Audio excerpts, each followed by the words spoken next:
Hey, I think I'm live. I think I am live here. Let's see. Let me get my guests in here tonight. Man, we got some. This Zoom stuff is great, but you got to make sure you get it down. You got to get it down, man. So let's wander over here. See who I got. Aha, aha. There he is. How are you, sir? Hey, what's up, man? Man, let's get our other buddy in here. Is he connected? Yes, he is. He is like fully engulfed in this thing right now. And I, I, I see him there. He's connecting to audio. So while we're waiting for Donnie, man, how are you? Doing good. Good. That is awesome, man. I bet you're just chomping at the bit, wanting to play something somewhere. Or are you Yeah. enjoying the break? No, I'm anxious to get back out on tour. Yeah. Yeah, sure. Let's see here. Ask to start video. Come on, Donnie. Where you at, brother? When are we going live? Pretty quick? Yeah, we're live right now, so you can just. We There are. he is. There's the man. How are you, sir? All Can you hear right. everything okay?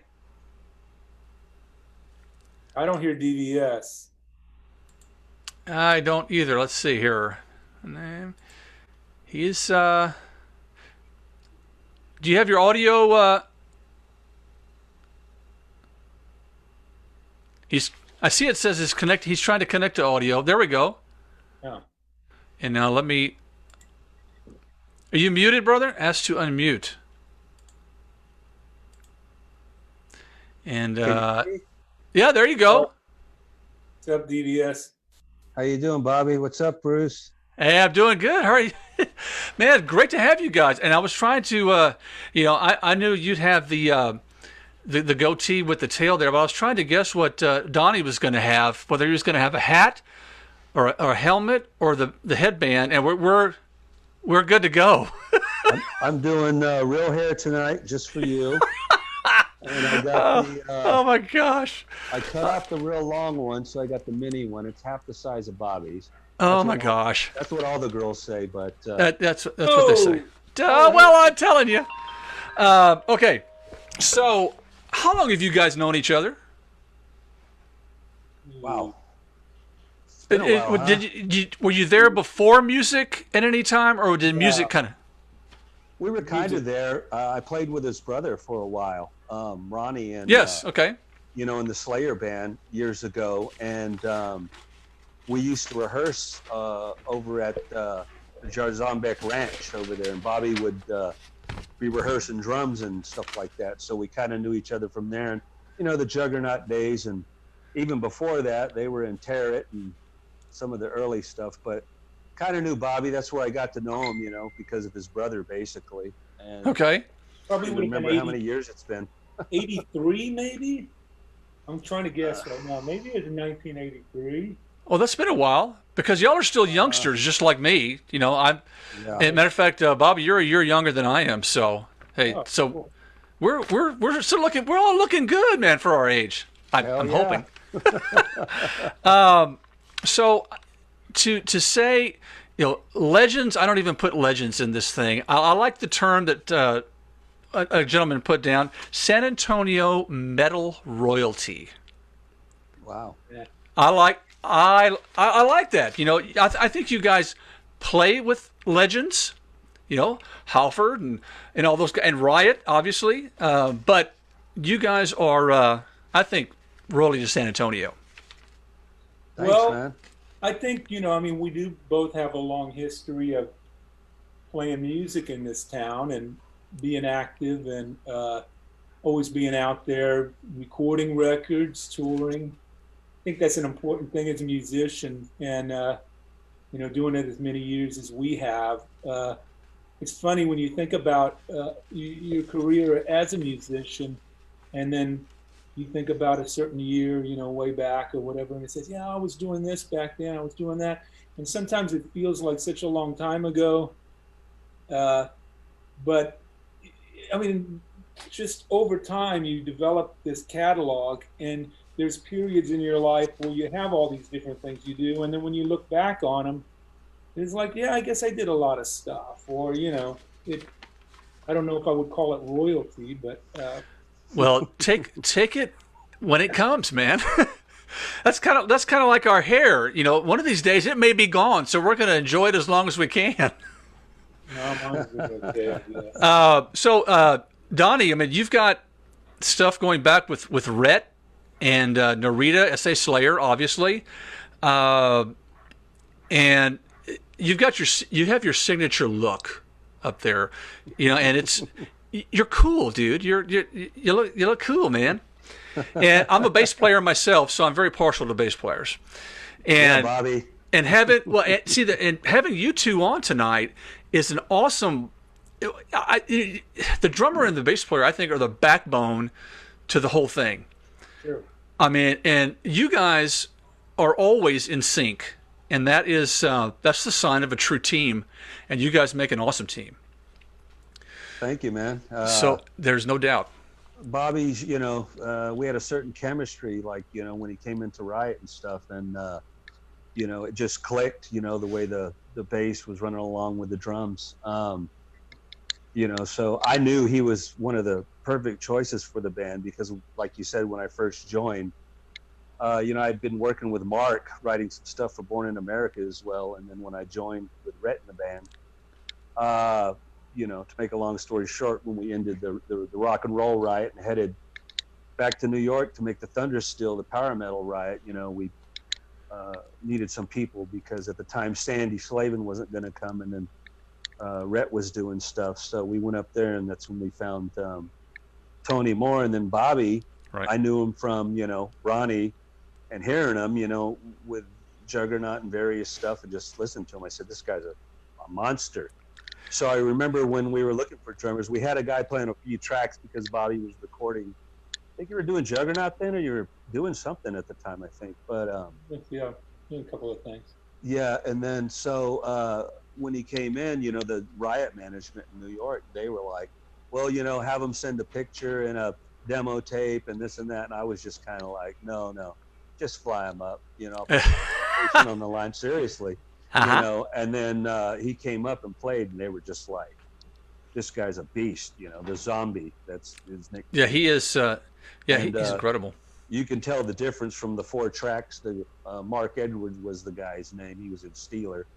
To Bobby's playing, it was a lot more progressive, and I think it made the Thundersteel sound. So that's a part of it. The rhythm punch, and then Mark's great guitars and Tony's great vocals. So it's a great. That is so awesome. I wanted to hit on a few things, knowing that y'all are from San Antonio and I'm from down this way, before we hit to the Thundersteel, because that'll be right to the point on that one. But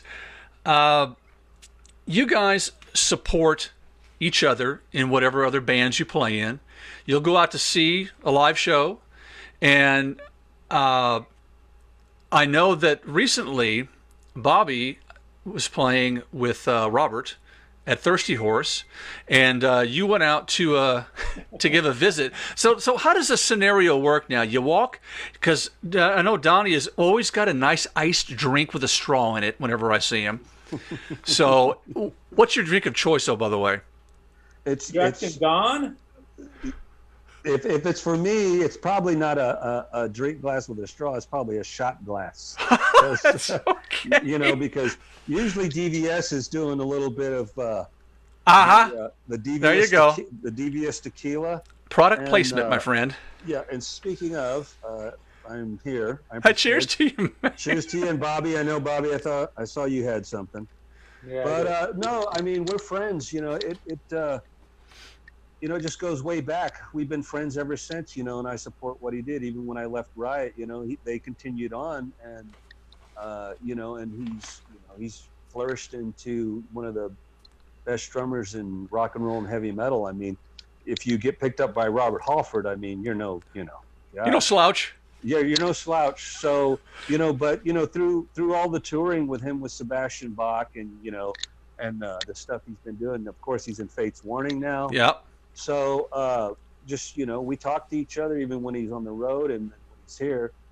we like to grab a drink together, and sometimes he'll be doing, some of his shows with Robert and some of the George Strait guys, which is how does he no work slouch. have you seen him as when you saw him as the country drummer? What did you think? Well, I mean, he comes from, a country background. He played in some stuff like that, Yeah. but he plays it great, I mean, you see a perfect drummer playing to a click, and he'll throw in a double bass riff every now and then. Yes, George Strait song or something, but Yeah, he played. I know you filled in a couple of gigs with Jay Eric at Thirsty Horse too. Sure. And they said he's crazy, man. He's just he's such an awesome drummer. And when I read, I was trying to find something neat that I saw about you guys. Donnie's was Face Melter that I saw on his page, professional face melter. That's And me. yours was he's noted for somewhat uniquely positioning cymbals behind him. Oh, all right. That was the first thing when I saw a Halford video with you playing on it. When you went behind there and popped that cymbal, I'm going like, oh, dude, I was sold. It was so awesome to see that. And when you see it with all you guys playing together, Right. it's an incredible duo. Yep. And you should be commended on that. That's one of the interesting things he did too. Is he's hitting cymbals, in back of his, and his over his shoulders, and he'll also play, tom fills as the sticks are spinning. They'll hit, they'll spin, they'll hit. It's just, the guy's crazy. I don't know what it is. It's something in that drink he's got right now. It's a lot of years of practice and trying to be original, trying to be unique, and working out all those crazy ideas. It is pretty cool. Hey, also want to say congratulations on Donnie. I mean, not Donnie. Of course, you're just on the Hall of Fame inductee for you guys, Thank you. and for you, Bobby. Look at that. So I got to go get mine. It's on my mantle. No. I think I was have mine here. Well, it looks good. He dusted his off just in case. I have more important things in front of me, like the bottle of tequila. Okay, There you put our go. priorities straight here. But for was you, really- Bobby, nobody can take the place of Mike Kennedy. Oh, But I couldn't have thought of a better person to put in there. yeah. I mean, it's a great thing playing with the George Strait guys with the Texas Jam Band. So, I mean, it's a great band, and I'm enjoying my time working with those guys. So, but Mike Kennedy, of course, yeah, he's a legend with George Strait, and It was awesome. It's an awesome thing, Yeah, and yeah. I'm glad you got the spot. yeah.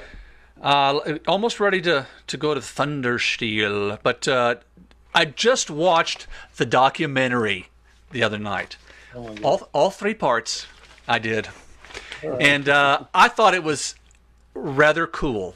I went all three, so it was awesome. It was to know that history, because I had a little bit of a break between Swords and Tequila, and then the next run in, the Thundersteel.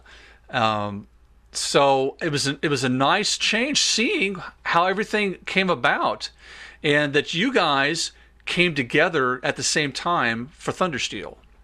It was how did that work? I mean, how did that happen?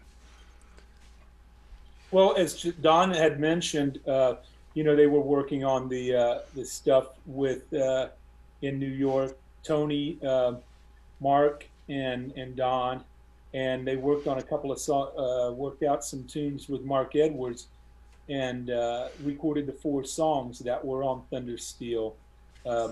And things didn't work out with Mark Edwards for whatever reason, and they were looking for a drummer to finish the tracks. But first of all, they had a live showcase. We did a live showcase at Lemoore in Brooklyn because we were looking for a record deal, or I say the band was looking for a record deal.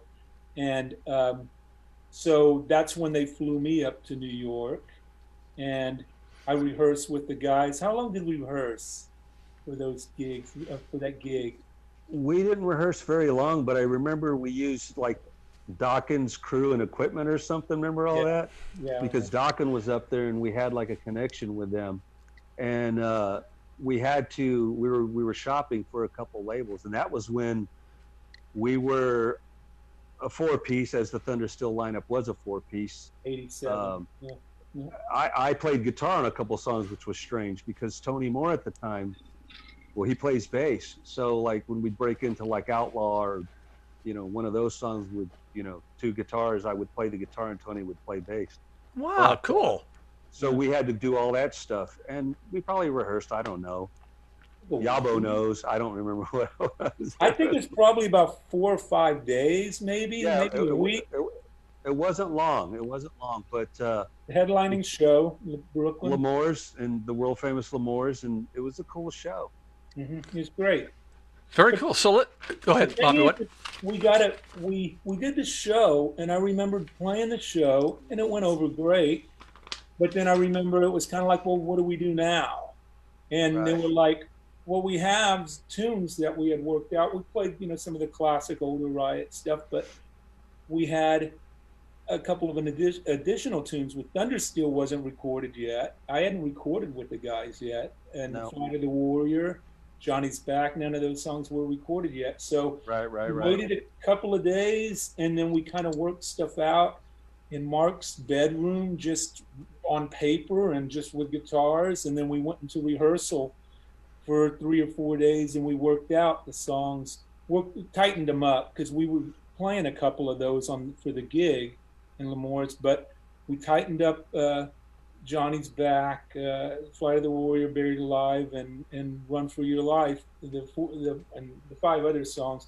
So we tightened those up, and we went into Green Street and recorded those songs like in a night or something. I can't even remember if it was a day or two or whatever. It's pretty quick.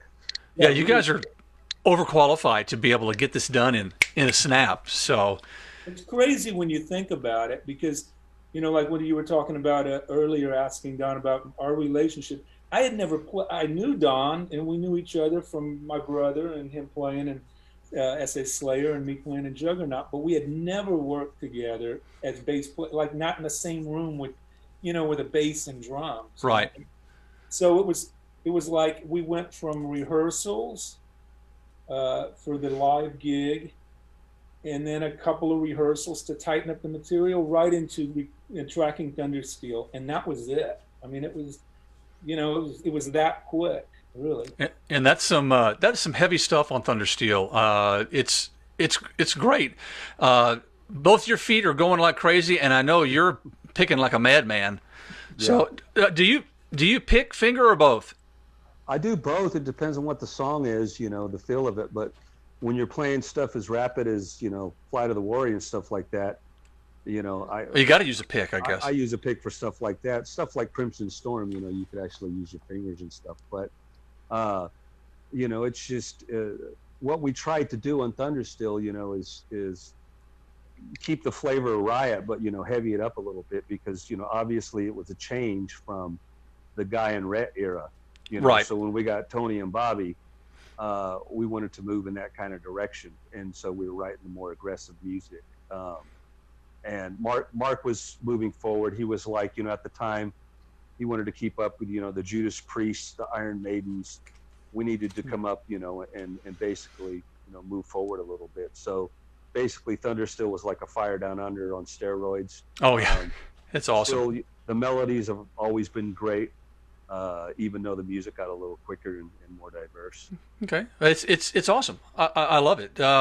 Okay, so let's hit there. That's the 6th studio album from Riot, 1988. That was when my wife graduated. I'm a cradle robber. Sorry. Yeah. I was looking at the songwriting credits. Donnie, you're all over the place, man, on that thing. You've got a lot, especially even the title track.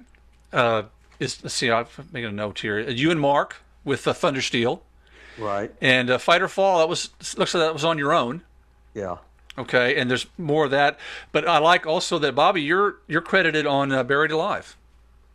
Yeah, it was funny because I mean, other than Mark and Don writing a lot of the stuff together, um, kind of before I came into the picture, and they were playing some of the stuff even when they were doing the Narita band, and before this information of Riot. And so when I came in, like as I mentioned, when we were in Mark's bedroom, kind of working out ideas, I remember I came up with that little sort of tricky riff in the middle where it's like triplet eighth notes or whatever, and it's like the heavy riff.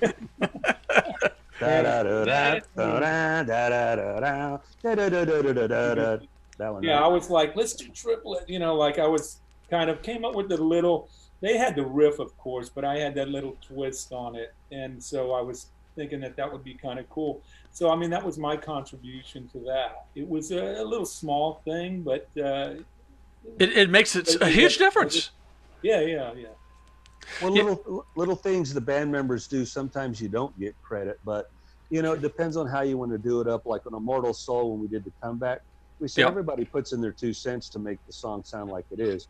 For instance, Bobby, you know, he should have been on something like Johnny's Back because the drums on the beginning, the drums and bass were iconic, and it was, you know, his ideas for certain things. So right, it takes the whole lineup to really make it the song. But sometimes they put, you know, the guy that really wrote it from scratch gets, you know, a lot of the credit for it. But as a whole, you know, I mean, listen to the beginning of Flight of the Warrior.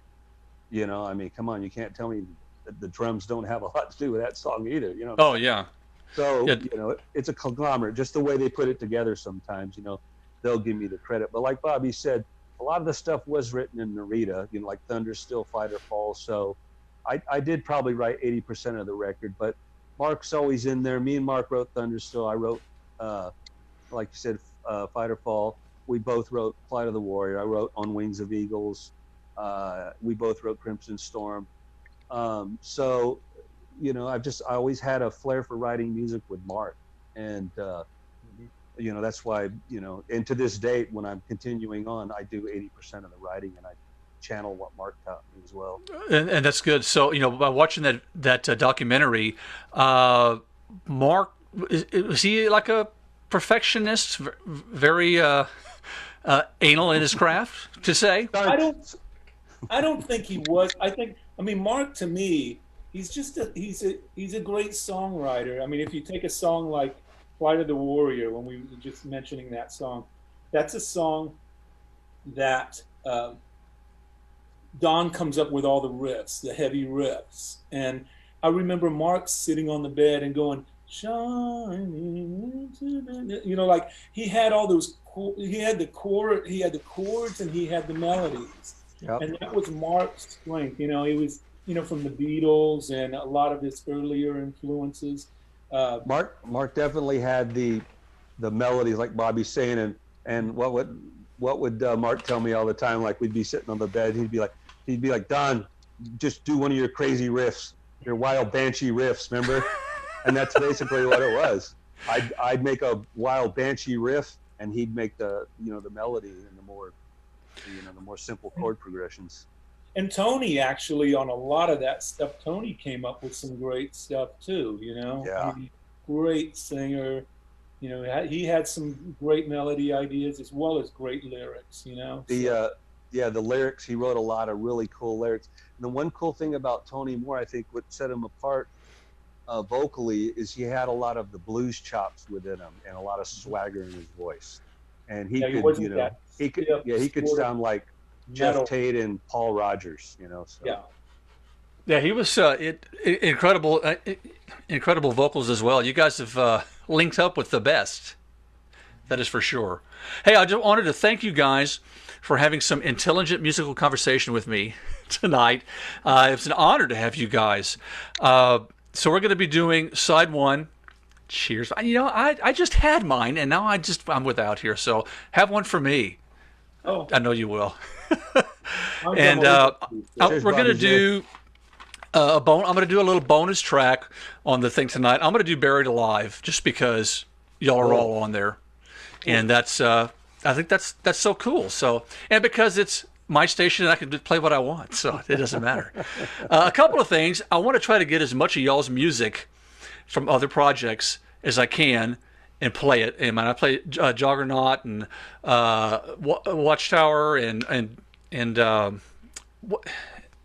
what else? You know, I asked you, Donnie, about some of your stuff, and I know you're working on trying to get me some stuff there from your earlier projects. I just, I had the Slayer stuff, the 2 records with Slayer, and then and I've got those, and I spin those too. So. Basically, the Riot albums. I did a couple records with Jason McMaster, the Evil United offering and stuff like that. I just did the new Alcatraz record with Graham Bonnet. Yes, you did. And I got to play with Steve Vai and Impellitteri and some really cool people. So, I can get you that stuff. And then, of course, Bobby, what is your catalog? I mean, well, the next thing coming out will be the Fates Warning record that's coming out later this year. So. Okay. Well, that'll get on. I want to put it on too. So it's good. It's great stuff, and it needs to be showcased wherever it can. So, definitely. Again, I want to thank you guys for joining me, and I want to try to get you guys on at separate times too, if y'all are up for it, for a particular album that for Fates Warning or any project that you want to talk about. Definitely. When we'll do that. New stuff comes out, yeah, definitely. Bobby will come out with a new Fates Warning, and then I'll join you for the new Riot 5 record. That'll be great, and I want to see y'all live, man. I can't wait till this stuff kind of blows over and everybody's getting a rest, and y'all are going to be on fire when we get back from it. I hope so, because we both had tours canceled. He had some Sebastian Bach dates postponed. Yeah. So well, hey, what better could you have done tonight? See, you're with us tonight here, but you could have been with Kiss and JP. Then oh God, that was in Germany, wasn't it, or where was it going to be? That was in Barcelona, Spain. It was a part of the tour, and that was one of the stops. But it'll happen. With the stuff going, well, some of it was postponed and some of it was canceled. So it makes it a little bit tough because when Kiss says it's the end of the road and they're not doing any more dates, you got to see if they can even do it. That we were supposed to do a Sunken Gardens thing here, and Crocus said they were going to cancel, but everything's up in the air right now. So okay, well, I think it's all for the good. So all for our own health, and if you guys get sick and can't play the show, if it's scheduled, that's no good. So we want to have you guys healthy and back in San Antonio because they miss you guys here a lot. Yeah. So look forward to it. And thank you guys for joining me tonight. I had the privilege to have Bobby Jarzombek and Donnie Van Stavern tonight. So you guys rock and roll. Enjoy the Flipside Fridays tonight. Side 1, Thundersteel with bonus track Buried Alive. We'll see y'all in a bit. Thanks, guys. Y'all have a good night. Thanks, Bruce. Shine on. Shine on, man.